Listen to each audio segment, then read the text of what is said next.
गुरु भक्ति योग। सत्य के साधक को मन एवं इंद्रियों पर संयम रखकर अपने आचार्य के घर रहना चाहिए और खूब श्रद्धा एवं आदर पूर्वक गुरु की निगरानी में शास्त्रों का अभ्यास करना चाहिए। उसे चुस्तता से ब्रह्मचर्य का पालन करना चाहिए और आचार्य की पूजा करनी चाहिए। शिष्य को चाहिए कि वह आचार्य को साक्षात ईश्वर के रूप में माने, मनुष्य के रूप में कदापि नहीं।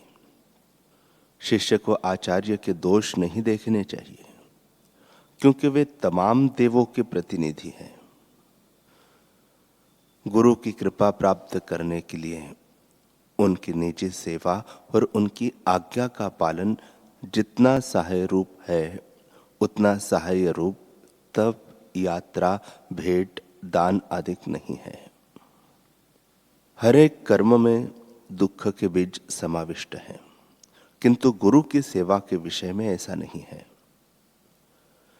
गुरु के आदेशों का पालन करने के लिए शिष्य को कभी भी धन, भोग, विलास, सुख, वैभव और अपने शरीर का भी त्याग करने के लिए तैयार रहना चाहिए।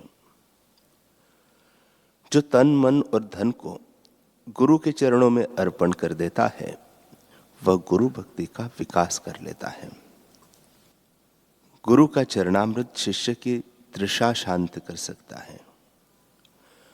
शांति का मार्ग दिखाने के लिए गुरु अनिवार्य है। शास्त्र एवं गुरु के द्वारा निर्दिष्ट शुभ कर्म करें। किसी भी प्रकार के फल की अपेक्षा से रहित होकर गुरु की सेवा करना, यह सर्वोच्च साधन है। श्रवण माने गुरु के चरण कमलों में बैठकर वेद का श्रवण करना। अज्ञान का नाश करने वाले तथा ज्ञान देने वाले सद्गुरु के चरण कमलों में कोटि कोटि प्रणाम।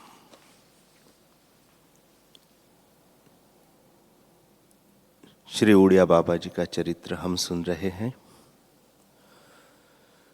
पूज्य हरि बाबा जी ने 2004 की होली का उत्सव बांध पर करने का निश्चय किया।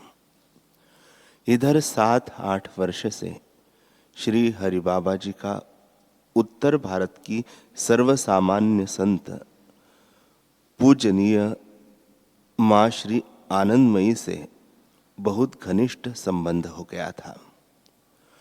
पूज्य बाबा के बांध के उत्सव में मां ने 1 मास के लिए आना स्वीकार कर लिया था। आप श्री तो पहले से ही हरि बाबा के उत्सव में आया करते थे और इस बार भी आना स्वीकार कर चुके थे, किंतु अब अपने दुर्बल स्वास्थ्य के कारण आप पैदल चलकर वहां पहुंचने योग्य नहीं थे। आनंदमयी मां ठीक समय पर उत्सव में पहुंच गई, किंतु आपके न पहुंचने से बाबा को बहुत असंतोष हुआ। अतः वे मां को साथ लेकर कार द्वारा वृंदावन आए और आपसे कार में ही बैठकर बांध पर चलने का आग्रह किया, किंतु अभी तक आपका किसी भी सवारी में यात्रा न करने का नियम अक्षुण्य रूप से चल रहा था। अतः आप कोई निश्चित उत्तर न दे सके। एक ओर आपका नियम था और दूसरी ओर बाबा का प्रेम। रात के 12 बज गए, किंतु कोई बात तय न हो सकी। अंत में बाबा और मां सोने चले गए। आपने बाबा के प्रेम का ही आदर कर रात के 2 बजे उन्हें सूचना दिए बिना ही एक दूसरी कार से बांध पर जाने के लिए प्रस्थान कर दिया। बाबा सवेरे 5 बजे कीर्तन करके जब बांध पर जाने के लिए तैयार हुए, तब उन्हें आपके चले जाने की सूचना मिली। इस प्रकार प्रेम के आगे आपने अपने नियम को विदा कर दिया। उसी साल शीतकाल में बाबा आपके पास पुनः वृंदावन आए। 1-2 वर्ष से उनकी इच्छा आप श्री और माता जी को पंजाब ले जाने की थी। अब सवारी में न बैठने का आपका नियम तो टूट ही चुका था, इसलिए यह योजना बनाई गई कि कुछ महात्माओं, भक्तजनों और रास मंडली के साथ पंजाब के कुछ स्थानों की यात्रा की जाए। इस योजना के प्रधान संचालक थे स्वामी श्री कृष्णानंद जी अवधूत। इस यात्रा का प्रधान उद्देश्य यह भी था कि उनके गुरुदेव श्री त्रिवेणीपुरी जी महाराज खन्ना वाले के दर्शन किए जाए। वे बहुत उच्च कोटि के महापुरुष थे। 3 दिन दिल्ली, 1 दिन कुरुक्षेत्र और 3 दिन अंबाला में ठहरकर आप सभी खन्ना पहुंचे। यहां 9 दिन का कार्यक्रम था। पूज्य श्री त्रिवेणीपुरी जी महाराज इन अतिथियों को पाकर गदगद हो उठे और इन सबको भी उनके दर्शन पाकर बड़ा सुख मिला। आनंदमयी माताजी तथा अन्य कुछ व्यक्तियों के साथ लेकर एक दिन श्री हरि बाबा जी सरहिंद में गुरु गोविंद सिंह जी के पुत्रों के बलिदान स्थान के दर्शनार्थ गए। वहां आपका स्वास्थ्य काफी बिगड़ गया। आपकी ऐसी शोचनीय स्थिति देखकर मां और बाबा को बहुत दुख हुआ और उन्होंने आगे यात्रा करने का संकल्प त्याग दिया। बस दूसरे दिन सवेरे 4 बजे ही सोलन के राजा साहब की गाड़ी से मां एवं आप श्री ने प्रस्थान किया और वृंदावन लौट आए।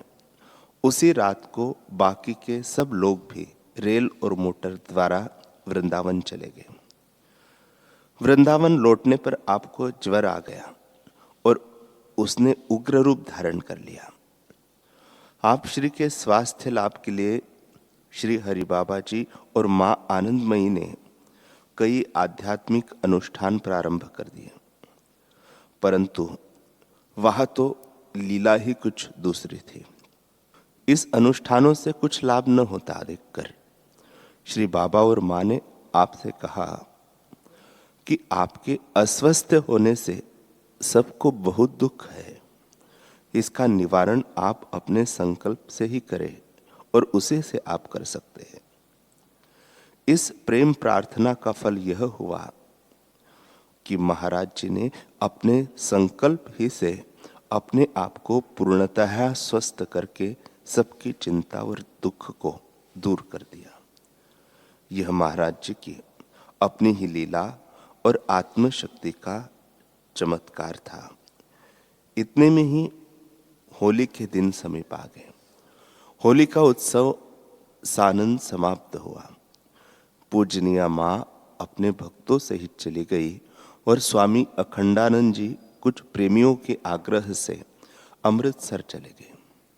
इन दिनों आप श्री भी विनोद वृत्ति कुछ अधिक बढ़ गई थी। कुछ सिंधी भक्तों ने एक हल्की रंगीन गदा सी लाकर रख दी थी। आप उससे खेल करते रहते थे। आप मुख्यतया श्री पलटू बाबा जी से अधिक छेड़छाड़ करते थे। इन दिनों वे आपसे कुछ रूठे हुए थे और आश्रम में भोजन न करके नगर में से मधु करी करके लाते थे।